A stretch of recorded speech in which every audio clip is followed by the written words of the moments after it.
But there's going to be a lot of why. Why does it matter? Why is it important? What is it anyway? What do we even mean when we talk about a personal brand? And do we have a choice whether to build a personal brand or not? I don't know if it's good news or bad news, but no matter what, you already have a personal brand. What matters to you, the mission that you're on, how you're sharing that. So all of these are part of your personal brand, and all of these are the things that we know, especially women founders, are thinking about and probably overthinking about all the time too. Does having a personal brand require some level of performance or being somebody that we're not? A lot of people shy away from going on social media, going on stages, doing the things to expand their personal brand into the world because they think they have to be. Welcome to the Resilient Entrepreneurs Podcast, the podcast for women founders who are done with being humble and ready to be heard. Vicki, talking personal branding today, our favorite topic, once again. Yes, absolutely. And there's so much to be said about personal branding. And today we're going to really focus on the marketing side of it. And more than what to do, we'll get into some of that. But there's going to be a lot of why. Why does it matter? Why is it important? What is it anyway? What do we even mean when we talk about a personal brand? And as women in business, do we have a choice whether to build a personal brand or not? Well, I don't know if it's good news or bad news, but no matter what, you already have a personal brand. Like everybody literally has a personal brand because we're walking around our brand every day. It's how people know us, how people talk about us, whether it's us as a business person or as personal. Yeah, we have a personal brand that it just literally is who we are, how we present to the world. And everybody is going to have a little bit of a different version of that brand in their head, which is interesting too. But what do we do about that? There's those of us who are happy with that and very confident and feeling authentic and good in our personal brand, and others who might feel like, I'm not sure this is how I want to show up in the world or how I want people to relate to me. And if you're building a business, then you're going to need to think about how you want to be perceived as a founder in your business, what matters to you, the mission that you're on, how you're sharing that. So all of these are part of your personal brand, and all of these are the things that we know, especially women founders, are thinking about and probably overthinking about all the time too. Great point. A couple of things you touched on there. The overthinking, I'd love to come back to that one. The one that you had mentioned earlier there is authenticity. And I think that really deserves a bit of an unpack because when we talk about or think about building our personal brand, it often gets confused with being an influencer. And we have our own thoughts on influencing too, so we can tap into that. But does having a personal brand require some level of performance or being somebody that we're not? Yes, that's such a good question. And probably what a lot of people think they do need to do is perform a little bit, sort of be that extra version of themselves versus just being their authentic selves, because maybe we think our authentic selves isn't enough, isn't good enough. And a lot of people shy away from going on social media, going on stages, doing the things to like sort of expand their personal brand into the world because they think they have to be performative, or they think they have to become an influencer or content creator, or all these things that feel really overwhelming, and we tend to just not want to do it or procrastinate it or just, say that's not me. And we're not saying anybody needs to be an influencer. If you want to be an influencer, amazing. Let's totally support that. If you want to be a content creator, fantastic. If that's what's going to serve your business, do it. Go create all the content. We need good content creation. But we're not saying that that is a necessary part of building a personal brand. And in fact, sometimes can work against it because a lot of people feel the pressure of the constant need to create, and then they do become fake, or they become led by the brands that support them instead of what they're trying to do with their mission. So there is definitely a difference between an influencer and a thought leader, which is what we're talking about today, is how do you share your thought leadership in a way that is authentic, real, feels like you, and is impact purpose driven. That's the difference. Yeah. Oh, it's such an important thing to factor in. And so the next, I guess, part of that question is if I'm to be authentic, which is, I'm just asking the question on behalf of those people who are watching this and going, yeah, this is something I could take on. But then what does authentic really mean? How much of me do I show when I'm building my personal brand? I don't know if we're going down a rabbit hole with this one, but I'd love to hear your views on it. I think it's such a personal thing to decide how vulnerable you want to be and how much you want to share. There's certainly like all sides of the spectrum, right? But I think if you're someone that is already getting on stages, speaking, or creating stuff online, then I think it's about focusing on the mission rather than the person, but also being yourself. And the problem with social media, I think it kind of puts us in a space where we need to perform because the algorithm sort of forces us to, right? It like kind of makes us dancing monkeys. What's working right now? Well, if you're just talking to camera, it's not working. But if you're stirring a, cup of tea, then people are stopping to pay attention. It's frustrating. It's so annoying. And it's the thing people don't like about social media is to feel like you have to figure out what's working for other people so that you can do it. Otherwise, you're just wasting time, right? And it is the difficult part. And yeah, people, how vulnerable should you be? Well, it's a tough question. I think it's a personal question. I think vulnerability shows humanness, and humanness is attractive, and it is the thing that people want to connect with. When we tell stories, people remember us, and that helps sort of that know, like, and trust factor that's so important in marketing, because all this is really marketing yourself, right? And you do want to build that, and but you don't have to tell every single factor of every single part of your life too, right? So you can decide that. And I think it's important to take the time to decide, what do I want to share? What stories are important? What stories impact the mission that I'm on and help people understand that? Because often we build businesses and we have missions because of something that's personally affected us. People have gone into coaching because they needed to coach. People go into medicine because they had a sick parent and, they want to go find a cure. And a lot of people sort of go into things in life because of personal things that happened in their past or a collaboration of things of life events. So talking about that helps people understand the why of what you're doing, and that helps people connect to your mission as well. So that's kind of the important piece. Like knowing what stories work for what you're trying to do really helps. So that's a little bit of strategy that we love to talk about, understanding that. And if you understand your why, then you can start thinking about, well, what's gonna connect with that, connect the dots for others. Absolutely. And we teach and coach and support women founders through a 6S personal branding system. And storytelling is one of those 6 steps. And for a reason. As you've described, stories make you memorable. Stories are the things that people remember and then share with others. And what an effective and powerful way to get your brand to reach into audiences that you otherwise wouldn't reach, simply because you told a story that resonated with someone. They remembered the story and how it made them feel, and then they wanted to share it with someone else. And so when you say strategy and being intentional about our stories, that's a key, is to take the time to ask yourself the right questions and tease out the impactful stories that either share your origin, your why, or the mission that you're on. And those are the things that people love to share and love to associate with. So we talk about thought leadership. And I always see thought leadership as quite a clear-cut thing. You are standing for something or you are standing against it. It's as simple as that. When you're a thought leader in your space, people will know you for what you believe in, for what you stand for or against. And my call to action for anyone watching this, especially women today, is to just reflect on whether you're doing that enough. Partly because it's important for your brand, but there's such a bigger reason to do that.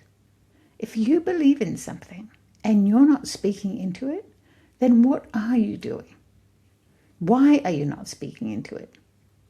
Are you playing small? Are you worried about judgment? Are you worried about all the things that keep us from being on social media? It's the judgment and quite often the self judgment. And if there's any one thing, one action I would love for our community to take, is this one reminder. And to remind yourself every day, every morning, what am I doing today that feels brave, that feels a bit of a stretch? Because when I stretch, I grow.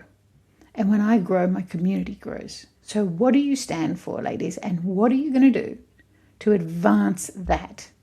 And by the very nature of you doing that, you're becoming the thought leader you want to be. Yeah. I need to feel like I need to sit in that myself because that was so powerful what you just said. And it's the hard thing. It's the hard thing for so much of us to do because of all the reasons you stated, the self judgment, the fear, the worry that the haters are going to come, worry that people are going to judge you. Well, guess what? The reality is people are going to judge you like no matter what you do. People are judging you. They're going They to might judge be me. judging you for not being strong enough, for not being loud enough, for not saying the things that's on your heart. They might be judging you for playing small. Which way do you want it to be? And you know what? You might offend some people with your comments. We might be offending men on a regular because we want to talk to women, because we want to see women rising up and sharing, online and in person and at events and, raising their confidence and, raising their personal brand to share these missions to really build up the world full of strong, powerful women speaking out, because then you're giving permission for the next generation to do the same, right? And one thing we love to explain to people is you want to build magnetic marketing, right? Because all this is marketing. What we're talking about is marketing. It's the thing you have to do. And you want to build a magnetic marketing engine. So it needs to be both attracting and repelling at the same time. The repelling part is, I think, the part that women feel uncomfortable with, right? We don't like to push people away. The people pleaser in us bubbles up to the surface. No, I'm not talking all women. I know I'm generalizing here, but certainly something I felt in my life, so maybe people can relate to this, is the need to please, keep everybody happy, keep the peace, keep everything copacetic, don't offend anybody, don't attract the negativity, right? Been there, done that. It's still hard to step out of that. But until you kind of do start to say the things that might repel people, you don't really attract the right people in either. Otherwise, you're just attracting the generalness and not the right people that's going to make the difference. And whether that is the clients that you need, the collaborators that you want, the opportunities that are out there, it's not until you start stepping up and saying yes and doing the hard, uncomfortable things. Like, I said yes to getting on a stage Saturday night with zero preparation. Like, I literally was in the audience hanging out with some friends, and the host, who I, do know, came up to me and she's like, a panelist dropped out. Can you join me on stage after the event? I'm like, oh my God, are you kidding? At first I was like, had a moment of like, no. And then I was like, sure, of course. She wouldn't have even asked me if she wasn't already confident that I could speak. Right? So just by having a podcast, speaking out, saying yes to things, told her that, I'm a person that she could even approach in the first place, right? So it's little things like that that happen when you build a personal brand, that people start saying, oh yeah, she's the one that has a podcast, so I'm going to go talk to her about getting on her podcast. Or she's the one that speaks on stages, so let's invite her to our conference. And she's the facilitator for events, so let's invite her to facilitate something. People start talking about you behind your back, right? But that's your personal brand in action, because people start to get to know you. Yeah. Spot on. How would you like to be judged? You can only be judged by your actions. And as you said, if your actions repel people, fantastic. You're doing a great job. You're doing a great job. We need to repel people so that we know the right people are in the room. Yeah. I don't want to get invited to a conference that, as a panelist, that I know nothing about because it's not my niche, right? So I need to repel the people who might invite me for that sort of thing. Oh, Laura can speak, but people need to know what Laura speaks about, right? What is her mission about? What is important to her? Like, I want to be invited on stages where I can talk about marketing and personal branding and this type of conversation, because this I can talk about all day long because I'm so entrenched in it and have been for my entire career. Right. So that's a good thing. So the more you do talk about the things that you know, and people feel like, oh, I'm so repetitive. I'm telling the same stories. I have to do something new. I can't get it back online and talk about this again. That's the exact opposite is true. The more you talk about the same thing and even tell the same stories over and over again, the more it cements into the minds of the people that you need to reach. And the more it starts to spread out to those who you don't already know yet. And that's the good news. And that actually is so relieving because you're not feeling like you've constantly got to be doing new things and sharing new stuff and creating new things and expanding yourself into new spaces that don't feel comfortable. You can actually stay into what you know and go deeper and deeper and deeper into what you know and share more and more and more nuances to what you believe and the mission that you're on. And that actually helps relieve the anxiety of how am I going to keep saying new things. People write 10, 12 books on the same topic. They do keynote addresses on the same topic all year long. People get known for something that they say over and over again. I'd like to be known for you can't sell a secret. That's my favorite one that we say. You can't sell a secret I because hate. that's the truth. Yeah, it truly is. And developing your personal brand is helping you to not be the best kept secret in town. Quite, it's quite the opposite. It's your way of being known for the things you intentionally want to be known for. I'm wanting to be known for doing my part to close the gender gap. And I believe that having these conversations and encouraging and coaching more women to be leaders, leaders where they feel that they are comfortable. Let's go further than comfortable. They love leading. Speak to any leader and ask them, do they love leading or do they just like doing what they do? Do they just like their job? If you love leading, then you're doing something great, because what it means is you trust yourself in any situation and your team trusts you in any situation. And that trust leads to influence, and that influence builds your legacy. And it is so important to me to see more women develop self-trust, influence, and build that legacy for themselves, for their families, for their teams, for their organizations that they're leading, founded, for communities, gosh, for global politics. Bring it on. Let that ripple go. Let that ripple go. We need more women in leadership roles. Here in Australia, 1 in 4 CEOs are women. 1 in 4. If I can do whatever it takes to change that number to 3 in 4, I'm on that bus. You're not even going for 2 and 4. You're not even going No, for no. 50-50. We're going straight for like, no, we need women running this stuff now. We We do. really I do. agree with We you really do. The 100%. pendulum needs to swing, and then it will find some happy medium. Because what happens when the pendulum swings and we have 3 in 4 women in CEO roles, then they can show what great, inclusive, feminine leadership looks and feels like, and the results that it delivers. This is not about bagging men at all. We all have so much to learn from each other, and I believe we learn so much from men because they don't apologize. They don't undersell themselves. They don't hold themselves back from bragging, and they don't play small. Generalizations again, yes, but if I got 10 men in a room and 10 women in a room randomly, I guarantee you more women will be playing small, holding themselves back, asking for permission, and those days need to end. Building a personal brand, being a thought leader is the place it all begins. And you can do it in a safe environment, a way that you control the timing and your message and the places that you show up, where you network, where you show up online. It's time, ladies. Yeah.